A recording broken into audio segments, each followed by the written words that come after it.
अध्यक्ष आमच्या शाळा व्यवस्थापन समितीचे अध्यक्ष बाळाराम दादा,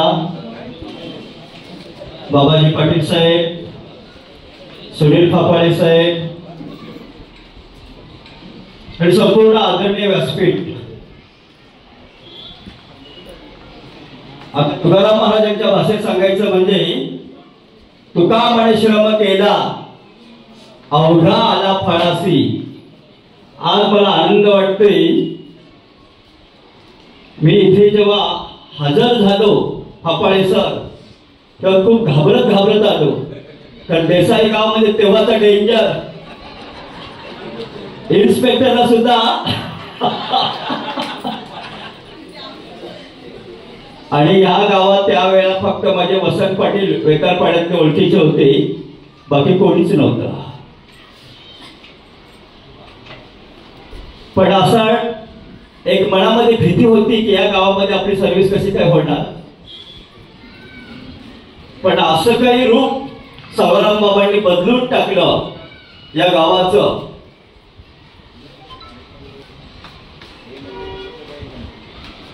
मी 2-3 ठिकाणी बदली माझी झाली, पण इथे जो आनंद वाटत होतं, मिळत होतं, ते कुठेच नव्हतं.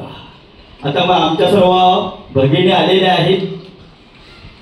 सगळे शिक्षक या गावाची आठवण काढतात, कारण इथे जे प्रेम मिळतोय ते बाकी आम्हाला कुठेच मिळालं नाही.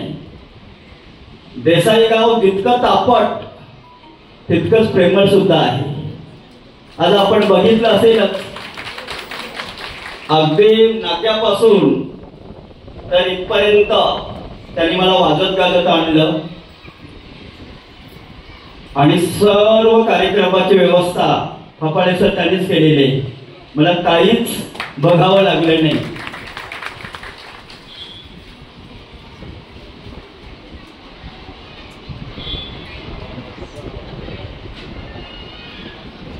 मला आमच्या शिंदे गुरुजींची आठवण येते. आमचे शिंदे गुरुजी ज्याने आम्हाला इतके ते मारायचे, आम्हाला परवानगी नव्हती पण ते खूप मारायचे आम्हाला सर. पण आम्ही म्हणते बरं झालं आम्हाला मारलं नसतं तर आम्ही नाक्यावर फिरत राहिलो असतो. जयेश महाराज त्यांनी आम्हाला मारलं, पण आमच्या मुलांनी त्यांना गावाला चांगलं घर बांधून दिलं. मारल्यानंतर कोणी घर बांधून देईल? पण आम्ही म्हणतो बरं झालं मारलं नसतं तर आज आम्ही शिस्तीत राहिलो.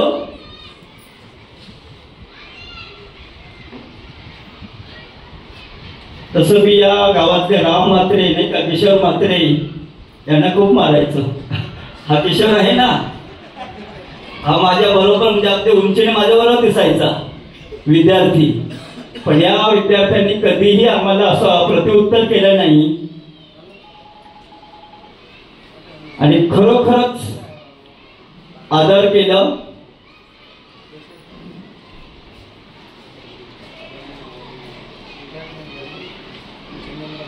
आज जाता जाता एका अर्थाने आनंदही होतोय, एका अर्थाने दुःखही होतोय की आता आमची शाळा खऱ्या अर्थाने नावारूपाला आली.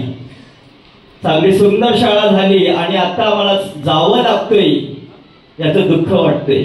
सुरुवातीला आपली चाल करते नाही का मंगाले मॅडम, सगळ्या आमच्या भगिनी आलेले आहेत, Shinde madam, Mangale madam, Gandhi madam.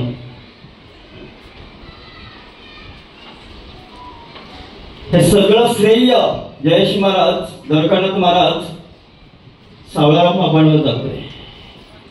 Savalaram बाबांनी मगाशी मला सांगितलं की माझी पहिली ओळख सावळाराम बाबांची जर कोणी करून दिली असेल तर ती विष्णू साहेबांनी. सावळाराम बाबांच्या नंतर मी माझ्या जीवनात जर कोणाला मानत असेल जयेश महाराज तर ते विष्णू साहेबांना. विष्णू साहेबांचं जीवन म्हणजे जैसे कीर्तन करावे तैसे वर्तुनी धावावे. सावळाराम बाबा जसे वागले तसेच अगदी तंतोतंत आमचे विष्णू साहेब वागले. आज मी जो शिक्षक झालोय, आदर्श शिक्षक म्हणा, एक छोटासा कीर्तनकार प्रवचनकार म्हणा, त्याला एकमेव कारण आमचे सावळाराम बाबा आहेत.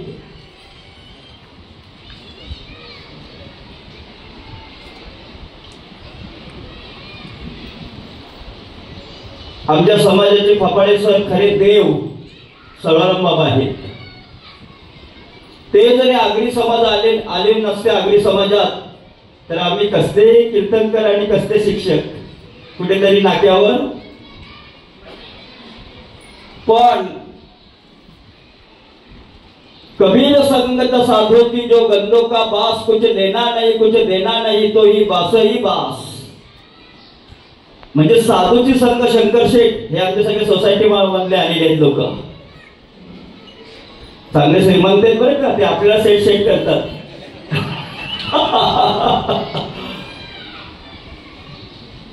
खरोखर शंकर शेठ आमच्यावर सावळाराम बाबांनी खूप असं म्हणतात, शिक्षणाला जोड संस्काराची असावी आणि संस्काराला जोड शिक्षणाची असावी.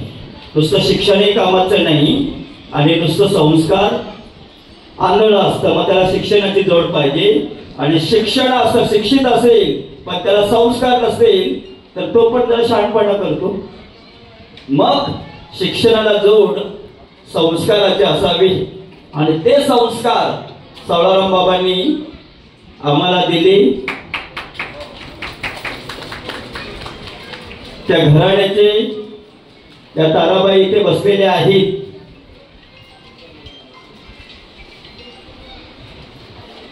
सावळाराम बाबांनी आम्हाला जर आधार दिला नसता तर आज मी तुम्हाला इथे दिसलो नसतो.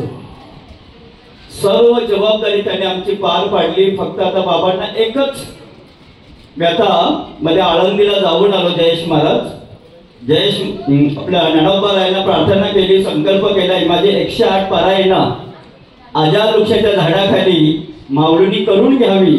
आता उरले ते हरी तुम्हा समर्पण. बस झालं, आता किती कमवले किती मिळवले ते काही पुरत नाही. आता पुढचं काही रिक्षा टेम्पो घेऊन आपण कमवणार आहोत.